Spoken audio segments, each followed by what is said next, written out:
தினமொரு வசனம். அப்போஸ்தலர் 28வது அதிகாரம் 27வது வசனம். இவர்கள் கண்களினால் காணாமலும் காதுகளினால் கேளாமலும் இருதயத்தினால் உணர்ந்து குணப்படாமலும் நான் இவர்களை ஆரோக்கியமாக்காமலும் இருக்கும்படிக்கு இந்த ஜனத்தின் இருதயம் கொழுத்திருக்கிறது. காதுகளினால் மந்தமாய் கேட்டு தங்கள் கண்களை மூடிக்கொண்டார்கள் என்று இந்த ஜனத்தினிடத்தில் போய் சொல்லு என்பதை பரிசுத்த ஆவி ஏசாயா தீர்க்கதரிசியை கொண்டு நம்முடைய பிதாக்களுடனே நன்றாய் சொல்லி இருக்கிறார். ஒருவர் தேவனோடு நெருங்கி வாழ்கிறார் என்பதற்கு முக்கியமான ஒரு சான்று உண்டு.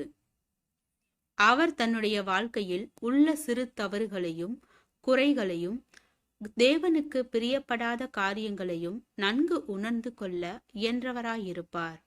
அவர் தன்னுடைய பார்வைக்கு தன்னுடைய நிலை என்னவென்று பாராமல் தேவனுடைய பார்வையில் தான் எப்படி இருக்கிறேன் என்று பார்ப்பார். அதுதான் எந்த ஒரு சிறு தவறையும் மறைக்காத கர்த்தருடைய ஒளியில் வாழ்கின்ற அனுபவம். தேவ ஐக்கியம் என்பது ஒரு பிரகாசமான ஒளி போன்றது. தேவ ஐக்கியம் என்ற வெளிச்சத்தில் வாழ்ந்தால் அங்கே நம்மை நாம் மிக தெளிவாக அறிய முடியும்.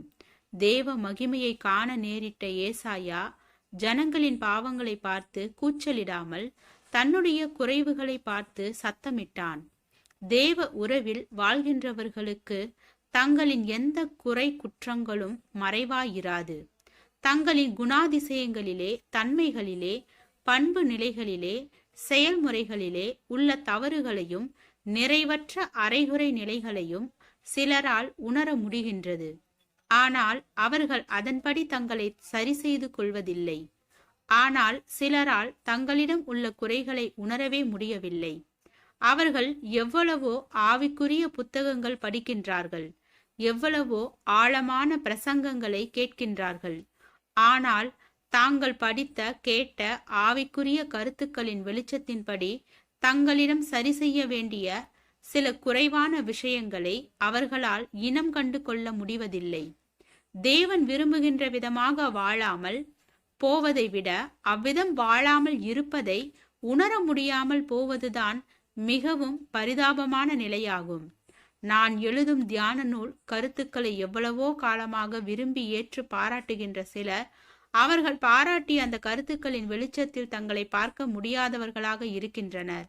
எதை சரி என்று பாராட்டினார்களோ அந்த பகுதியில் தாங்கள் சரியில்லாமல் இருப்பதை அறியவில்லை. எனவே தேவனே உம்முடைய பார்வையில் என் வாழ்க்கை நிலையும் குணாதிசய நிலையும் எப்படி இருக்கிறது என்பதை நான் சரியாக பார்த்து உணரும் கூர்மையான கண்களை எனக்கு தாரும் என தினமும் நாம் ஜெபிக்க வேண்டும். ஜெபம். தேவனுக்கு ஸ்தோத்திரம். தேவனே, நாங்கள் எங்களுடைய வாழ்க்கையில் உம்முடைய குணநலன்களையும் சுபாவங்களையும் பிரதிபலிக்கும் மனிதனாக வாழ கிருபை பாராட்டும். ஆமீன்.